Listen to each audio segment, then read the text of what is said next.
నమస్తే city cable news కి స్వాగతం. ముందుగా హెడ్లైన్స్ చూద్దాం.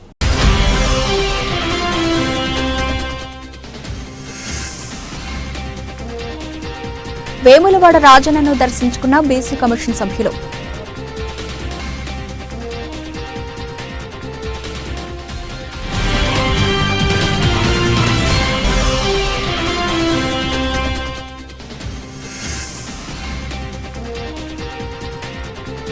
పద్మ బ్రాహ్మణ పురోహిత సంఘం నూతన కార్యవర్గ ప్రమాణ స్వీకారోత్సవం.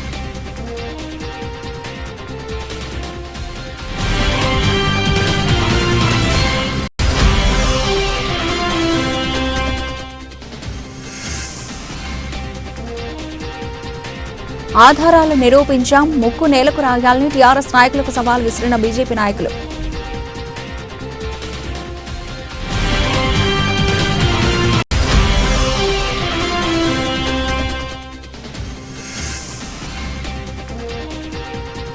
సిరిసిల్లలో బీసీ కులగణనపై బహిరంగ విచారణ నిర్వహించిన బీసీ కమిషన్ సభ్యులు.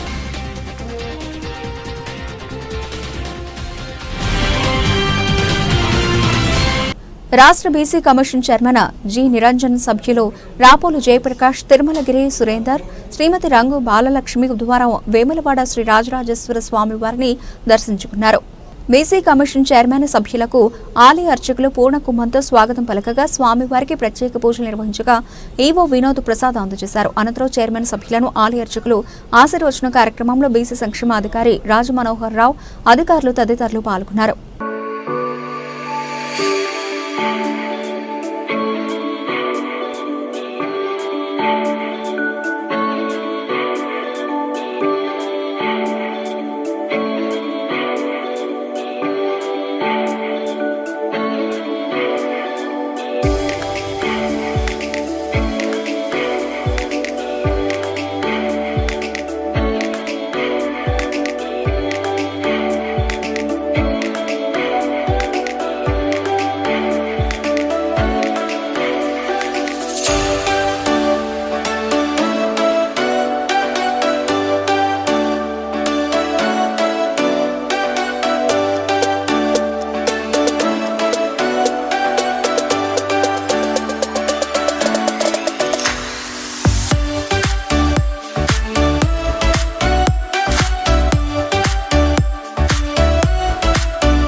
రాజన్న సిరిసిల్ల జిల్లా పద్మ బ్రాహ్మణ పురోహిత సంఘం అధ్యక్షుడిగా రెండవసారి ఎన్నికైన కోడూరు విజయభాస్కర్ శర్మ ప్రమాణ స్వీకార మహోత్సవం పట్టణంలోని మల్యాల నగర్లో గల ఎస్ కన్వెన్షన్ హాల్లో ఘనంగా నిర్వహించారు. రెండవసారి పద్మ బ్రాహ్మణ పురోహిత సంఘం అధ్యక్షుడిగా ఎన్నికవడం పట్ల పలువురు పురోహితులు హర్షం వ్యక్తం చేశారు. ఈ మేరకు ఆయనను సాల్వాతో సత్కరించి అభినందనలు తెలిపారు. పద్మ బ్రాహ్మణులు ఆయనచే ప్రమాణ స్వీకారం చేయించారు. పద్మ బ్రాహ్మణుల అభ్యున్నతి కోసం కృషి చేస్తానని నూతనంగా ఎన్నికైన అధ్యక్షులు కోడూరు విజయభాస్కర్ వెల్లడించారు. ఈ కార్యక్రమంలో ప్రధాన కార్యదర్శి పంతంగాని మధుసూదన్, ఉపాధ్యక్షులు పద్నాలు శ్రీశైలం, కార్యనిర్వాహక కార్యదర్శి తల ప్రవీణ, కోశాధికారి కోడూరు విద్యాసాగర్, గౌరవ అధ్యక్షులు కోడూరు రామస్వామి, గోష్కొండ మురారి తదితరులు పాల్గొన్నారు. మన ఊర్ల బాబయ్య శాస్త్రి గారి పురోహిత సంఘ అభివృద్ధి వంశము ఇంత పెద్దగా అయింది, చాలా సంతోషం. వారు సత్కరిస్తున్నారు. ఇప్పుడు నూతనంగా ఎన్నికైనటువంటి అధ్యక్షులు తన కార్యవర్గ సభ్యులను తను చేదోడు వాదోడుగా తన సహకారాలు అందించేటువంటి కార్యనిర్వహణ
ఇది ఒక్కరు చేస్తే సంఘం కాదు.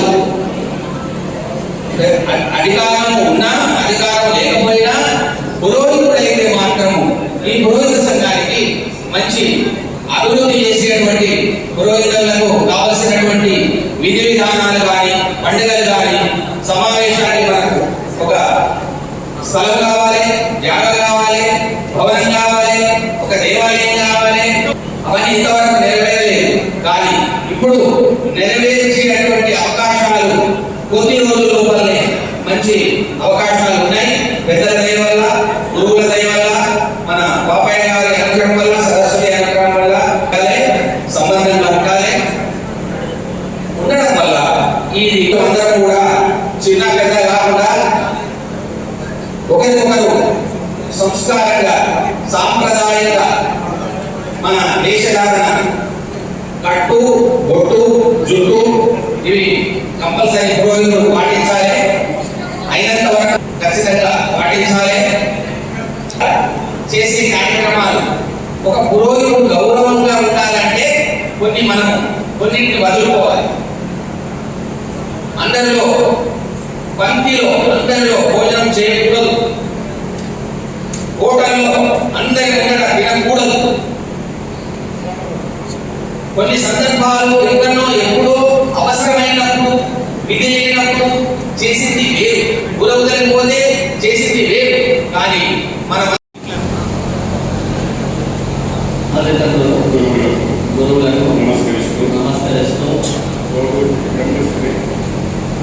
బ్రహ్మశ్రీ విజయభాస్కర్ అనే నేను నా తల్లిదండ్రి మరియు గురువు గారికి నమస్కరిస్తూ పద్మ బ్రాహ్మణ సంఘ అధ్యక్షుడిగా పద్మ బ్రాహ్మణ సంఘం నిజమైన విశ్వాసం విధేయత చూపుతానని, సంఘం సమగ్రతను కాపాడుతానని, నా కర్తవ్యాన్ని శ్రద్ధాభక్తితో అంతఃకరణ శుద్ధితో నిర్వహిస్తానని, పద్మ బ్రాహ్మణ సంఘం నియమావళిని కాపాడుతానని, పక్షపాతం కానీ రాగద్వేషాలు కానీ లేకుండా పద్మ బ్రాహ్మణ సంఘం అభివృద్ధి కొరకు కృషి చేస్తానని, పెద్దల సూచనలను అనుసరించి న్యాయం చేకూరుస్తానని దైవ సాక్షిగా ప్రమాణం చేస్తున్నాను. పవిత్ర హృదయంతో ప్రతిజ్ఞ చేస్తున్నాను. ప్రతి ఒక్క కోరికలు ఒకే విధంగా అవలంబించే విధంగా కోరిక సంఘం దాన్ని చూసుకుంటుంది.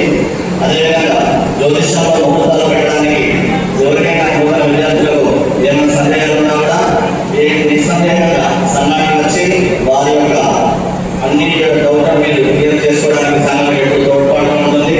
ఇక నుంచి ప్రతి మీటింగ్లో మనకు కావాల్సిన స్థలము, కావాల్సిన వేద పాఠశాల, విద్యార్థులకు కావాల్సిన విద్యను అభ్యసించడం కాకుండా అన్ని కర్మలు శాస్త్రీయ పద్ధతిలో చేసే విధంగా సంఘం బాధ్యత తీసుకుంటుందని అందరికీ తెలియజేస్తారు. బండి సంజయ్పై టీఆర్ఎస్ నాయకులు చేసిన అనుచిత వ్యాఖ్యలకు ధీటుగా సమాధానం చెప్పామని బీజేపీ నాయకులు దుమాల శ్రీకాంత్ అన్నారు. ఈ మేరకు సిరిసిల్ల ప్రెస్ క్లబ్లో ఏర్పాటు చేసిన మీడియా సమావేశంలో ఆయన బీజేపీ నాయకులతో కలిసి మాట్లాడారు. బండి సంజయ్పై విమర్శలు చేసేటప్పుడు టీఆర్ఎస్ నాయకులు పళ్ళు జాగ్రత్తగా పెట్టుకుని మాట్లాడాలని శ్రీకాంత్ హితవు పలికారు. గల్లీ లీడర్ను దేశ ప్రధానిగా చేసిన ఘనత బీజేపీ పార్టీదేనని గుర్తుంచుకోవాలన్నారు. ఏ పార్టీలో లేని సముచిత స్థానం బీజేపీ పార్టీలోనే మాత్రమే సాధ్యమని అన్నారు. ఆధారాలతో నిరూపించాం కాబట్టి బీఆర్ఎస్ నాయకులు ముక్కు నేలకు రాయాల్సిందేనని పట్టుబట్టారు. ఈ సమావేశంలో బీజేపీ సీనియర్ నాయకులు పల్లికొండ నర్సయ్య, బీజేపీ నాయకులు ఒడ్నాల శేఖర్, సుంకరి బాలకిషన్, కిసాన్ మోర్చా పట్టణాధ్యక్షుడు గాలి శ్రీనివాస్, వెలిసాల అభినయ్, సిద్ది దేవరాజు, బండారి వెంకటేశ్వర్లు, కిసాన్ మోర్చా పట్టణ ప్రధాన కార్యదర్శి ఎర్రం విజయ్ రామరాజు, దేవులపల్లి శ్రీనివాస్ తదితరులు పాల్గొన్నారు.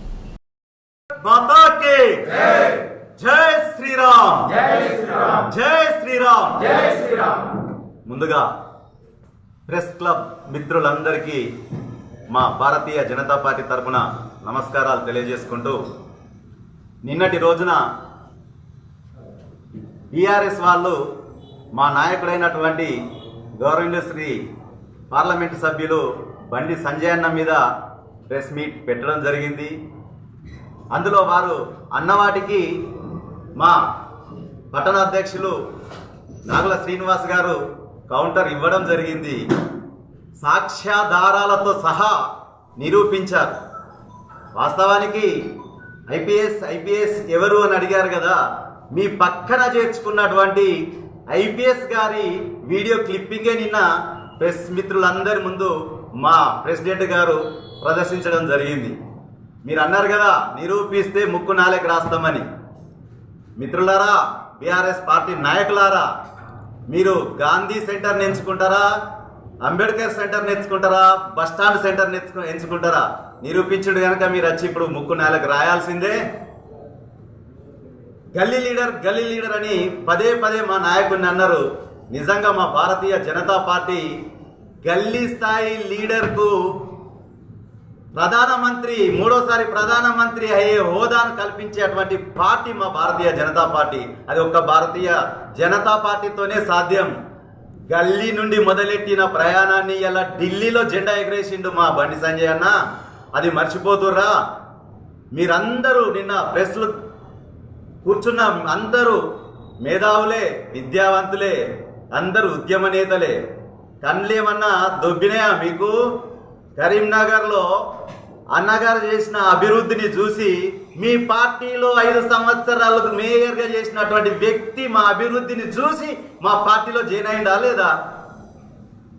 ఒక్కటే మీకు తెలియాల్సింది, మనకు శాతవాహన యూనివర్సిటీ ఉంది, 12B, అలాగే SRR కాలేజీ ఉంది, అటానమస్. అలాగే సైనిక్ స్కూల్, ఇలా చెప్పుకుంటూ పోతే 12,000 కోట్ల పైనే మా బండి సంజయ్ అన్న గారు అభివృద్ధి నిధులను తీసుకొచ్చిండు. దయచేసి దీన్ని గమనించగలరు. అంతేకాదు మన సిరిసిల్ల మున్సిపాలిటీ ఇప్పటికే 100 కోట్ల నిధులు వచ్చినాయి. వాటితో పాటు 14 వాటర్ ట్యాంకులకు అలాగే పైప్ లైన్ కూడా నిధులను మంజూరు చేయించిన వ్యక్తి మా బండి సంజయ్ గారు.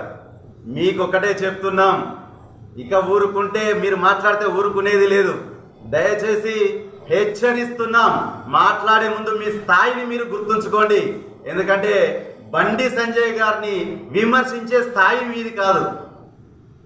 మీరు పదవులు ఏమో వస్తాయని ఆశతోని మాట్లాడుతున్నాను మీరు అన్నారు, కానీ ఆల్రెడీ పదవుల్లోనే ఉన్నారండి.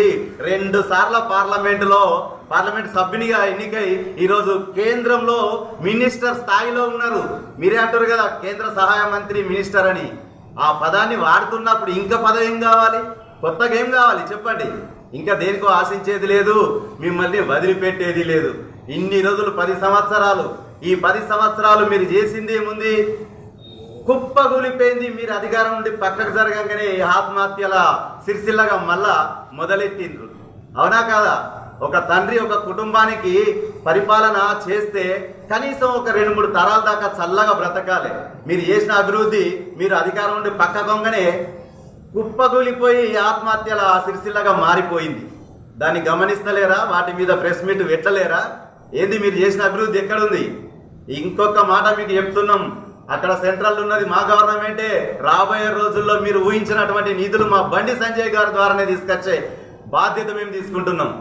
అంతేకాదు మాట్లాడే ముందు కాస్త మీ స్థాయిని తెలుసుకొని మాట్లాడండి, వాస్తవాన్ని గ్రహించి మాట్లాడండి.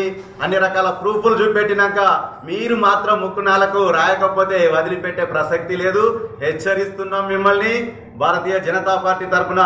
అందుకోసమే ఇంకొకసారి మీరు ఇలాంటి పనికి మాలిన ప్రెస్ మీట్లు పెడితే మేము ఎవరిని కూడా ఊరుకునే ప్రసక్తి లేదు. దీన్ని గమనించవలసిందిగా హెచ్చరిస్తూ మరొక్కసారి మీ అందరికీ భారత్ మాతాకి జై. బండి సంజయ్ అన్న గారి నాయకత్వం, బండి సంజయ్ అన్న గారి నాయకత్వం. రాష్ట్ర BC commission chairman G Niranjan, సభ్యులు రాపోలు జయప్రకాష్, తిరుమలగిరి సురేందర్, శ్రీమతి రంగు బాలలక్ష్మి బుధవారం వేములవాడ, సిరిసిల్ల పట్టణాల్లో పర్యటించి బీసీల జీవన వ్యవహార శైలిపై అధ్యయనం చేశారు.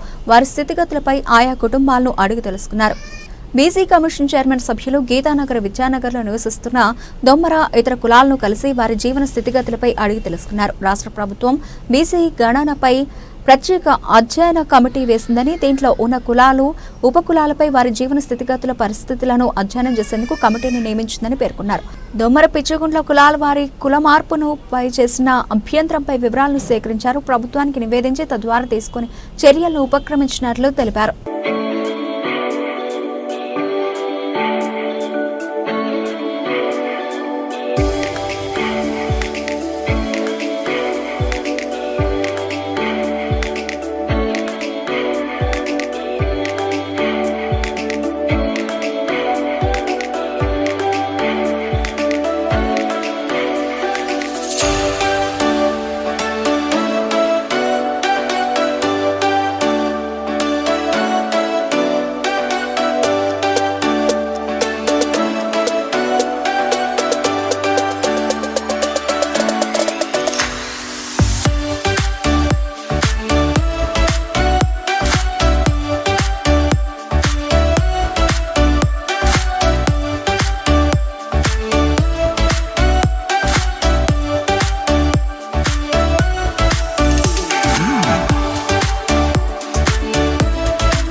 న్యూనతా భావంతో అక్కడ పిచ్చగుంట్ల వారు కానివ్వండి, ఇక్కడ దుమ్మర కులస్తులు కానీ వారు జీవిస్తున్నారు అనే విషయం అనేది మా దృష్టికి రావటం జరిగింది.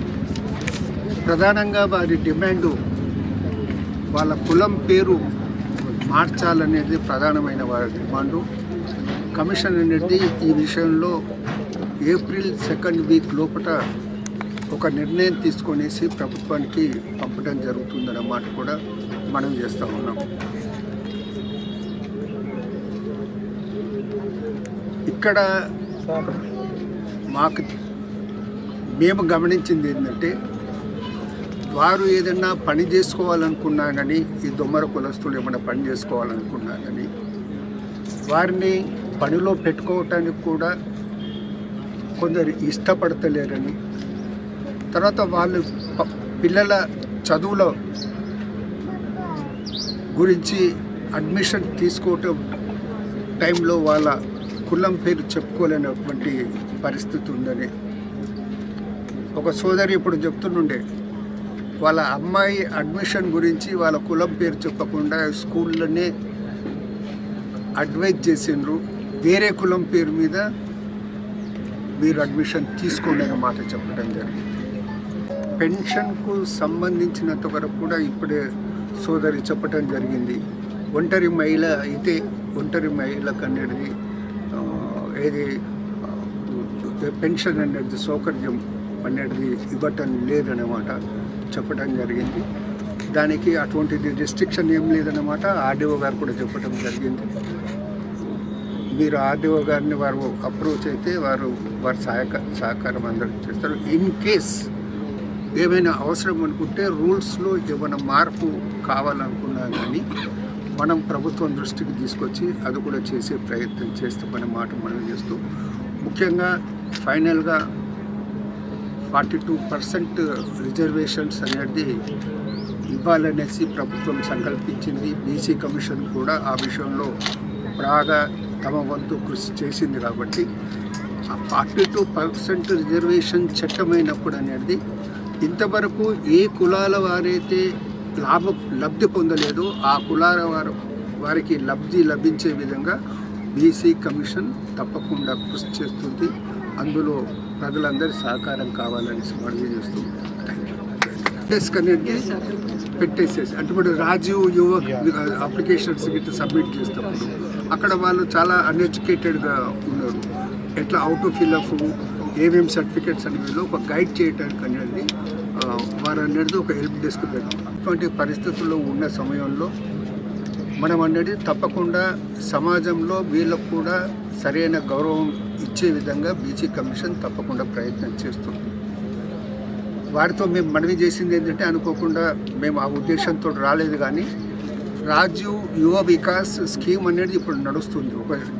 సుమారు ఒక 75 స్కీమ్స్ కింద ప్రభుత్వం 4 లక్షల రూపాయల ఆర్థిక సహాయం ఇచ్చే కార్యక్రమం నడుస్తుంది. దాన్ని సద్వినియోగం చేసుకొని అర్హులైన వారందరూ అప్లై చేసుకోవాలనేసి వారికి అనేది మేము మనవి చేస్తూ ఉన్నాం. ఇక్కడ ఆర్డీఓ గారు ఉన్నారు, ఇవ్వాల్సిన అవసరం ఉంటుంది. కాబట్టి సెలక్షన్ ప్రాసెస్లో వీళ్ళకు ప్రాధాన్యత ఇచ్చే విధంగా ప్రయత్నం చేయాలన్నమాట చెప్పడం జరుగుతుంది. ఇంతకుముందు అనేది ఈ పిచ్చగుంట్ల వారి లొకాలిటీకి అనేది అక్కడ వెళ్ళినప్పుడు వారి ఇళ్ళు మొత్తం అనేది కూలిపోయిన దశలో ఉన్నాయి. ఆర్డీఓ గారు చెప్పారు ఆల్రెడీ ఆల్మోస్ట్ 46 హౌజెస్ అనుకుంటాను. 46 హౌజెస్ అనేది ఇందిరమ్మ పథకం కింద అనేది ఇళ్ళు కట్టించే కార్యక్రమం అనేది ఆల్మోస్ట్ శాంక్షన్ అయ్యే స్టేజ్లో ఉన్నామని మాట చెప్పడం జరిగింది. అక్కడ నీరు కూడా మురుగు నీరు కూడా పారుతూ వాసన వస్తుందనే మాట చెప్తే ఆర్డీఓ గారు అప్పుడప్పుడే మున్సిపల్ కమిషనర్ గారికి కోరడం జరిగింది. వెంటనే అది క్లీన్ చేసేసి ఆ మురికి వాసన బాధ నుంచి వారిని తప్పించాలన్నమాట మనం చేస్తాం. బులెటిన్ ముగించే ముందు హెడ్లైన్స్ మరోసారి.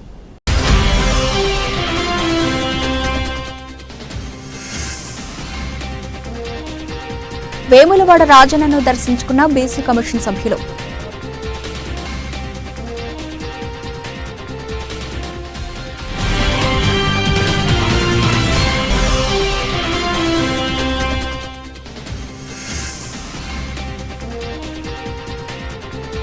పద్మ బ్రాహ్మణ పురోహిత సంఘం నూతన కార్యవర్గ ప్రమాణ స్వీకారోత్సవం.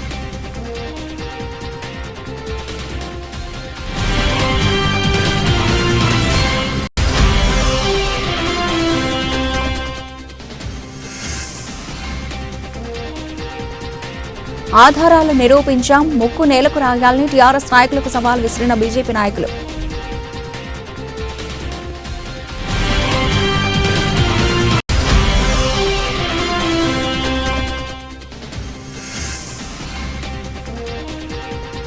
సిరిసిల్లలో బీసీ కులగణనపై బహిరంగ విచారణ నిర్వహించిన బీసీ కమిషన్ సభ్యులు.